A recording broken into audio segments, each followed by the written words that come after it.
Chapter 5 Shadows in the Hallways. Morning sunlight filtered through the tall windows of Chicago High, casting long beams across the polished floors. Students hurried past one another, laughing, complaining, shuffling books, and rushing to beat the bell. But Malachi walked slower than usual. Every sound felt sharper, every shadow more noticeable, every passing glance more suspicious. The memory of the man by the lakeshore still sat heavy in his mind. The whisper, "Be watchful," echoed louder than the crowded hallway. Serena caught up with him at his locker. "I prayed for you last night," she said, adjusting the strap of her backpack. "I prayed that the Lord would guard your heart and give you clarity." He forced a small smile. "Thank you.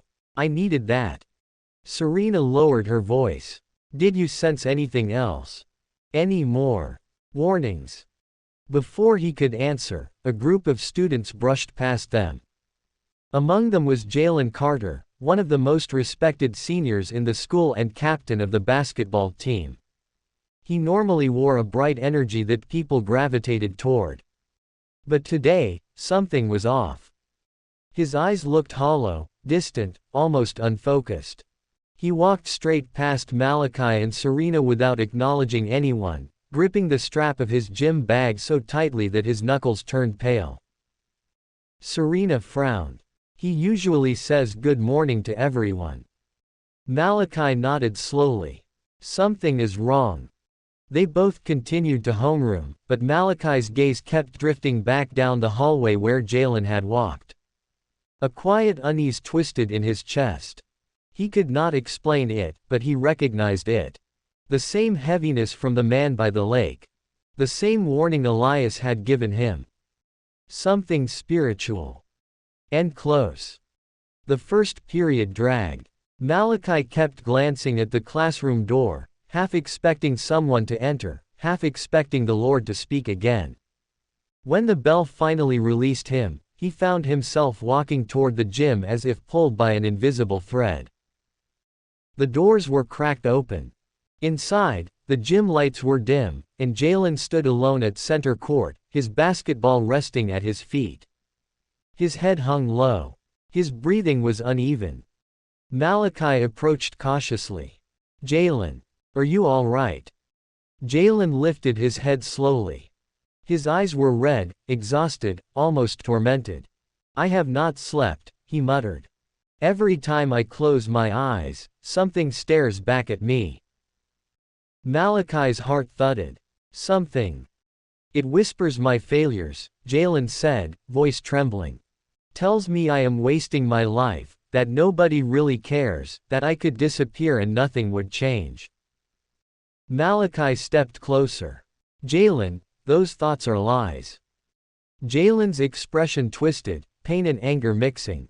"How would you know?" Malachi swallowed. "Because the enemy always twists truth into despair. He tells us we are worthless, but the Lord calls us valuable. He tells us we are forgotten, but the Lord remembers us." Psalm 23 verse 4 says, "Even though I walk through the valley of the shadow of death, I will fear no evil, for you are with me. You are not alone."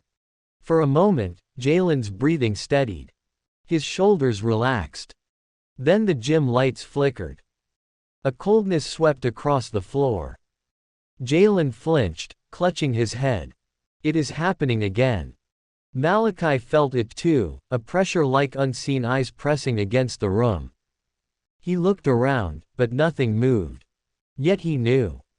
The darkness had followed Jalen here.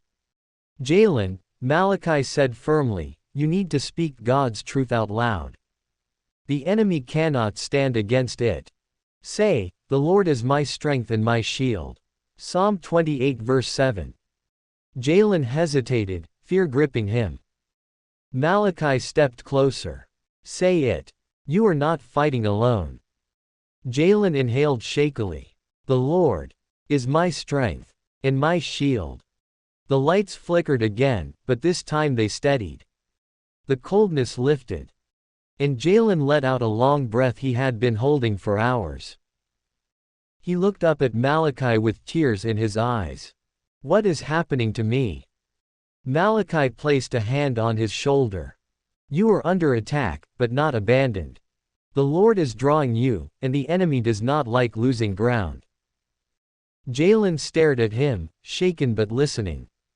We will get through this, Malachi said softly. But you need to walk with God. Serena and I will help you. You are not alone. For the first time that morning, Jalen nodded.